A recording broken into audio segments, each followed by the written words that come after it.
Okay, here is the final layout of your kitchen, and I'm going to show you also a elevation drawing of this as well. But what we have here is a 30-inch refrigerator with a 30-inch cabinet over the top of it.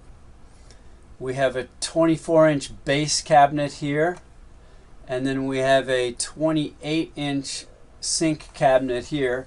So that means that's a false drawer because there's a sink in there. And then we have a full height 24-inch wide and full 24-inch deep wardrobe cabinet. And that can have different shelves as you wish, or hanging, or what have you.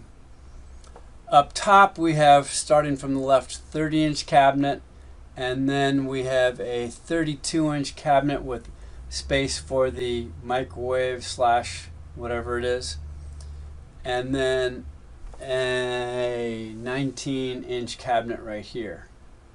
So it's not much different than it was before, a little bit tighter, but it's still essentially the same thing.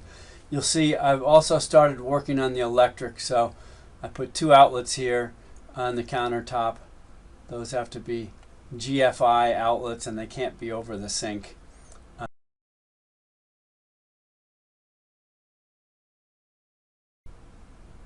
Alright, bathroom. So basically it's the same thing. We have a prefabricated tub shower and a vanity with a medicine cabinet on top and a toilet. I'll show you an elevation drawing for that as well. But we're required to have 30 inches of space for the toilet, and I have a 24-inch cabinet, and that leaves 30 inches for the built-in. Okay, let's look at the electric plan. So first of all, I think you told me you don't want recessed lights. If that's the case, let me know what you want. You're required to have principal light in the room, so you can have a simple ceiling light.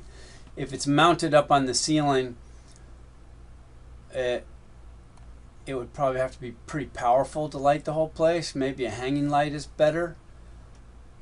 But what I did here is I put recessed lights, the LED, the small ones, 3 of them in the kitchen.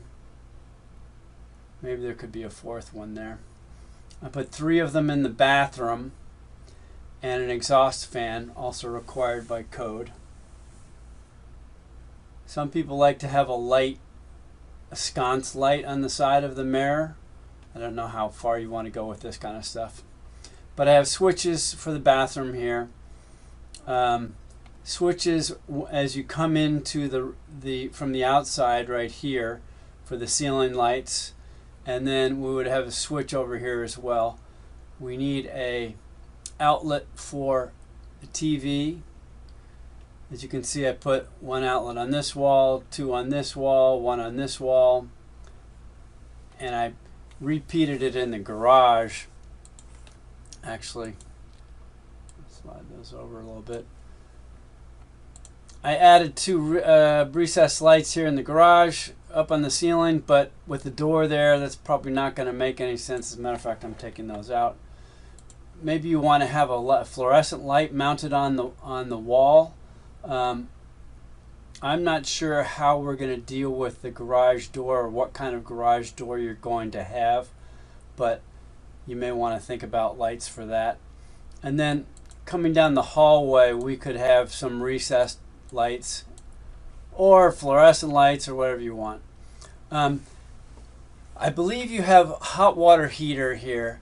And then the old drawings show that you have the FAU, the heating system here, but I think that's inside your house, isn't it?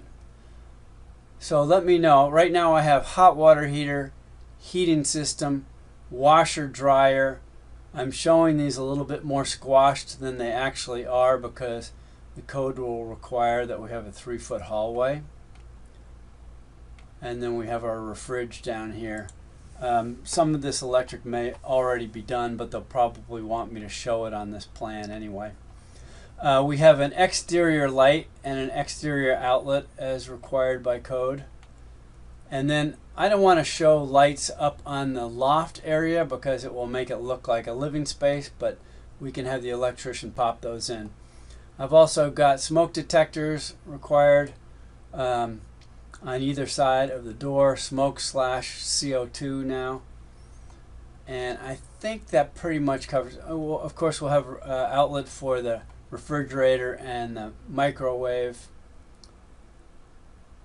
We might want to put an outlet in the closet for charging phones and things like that.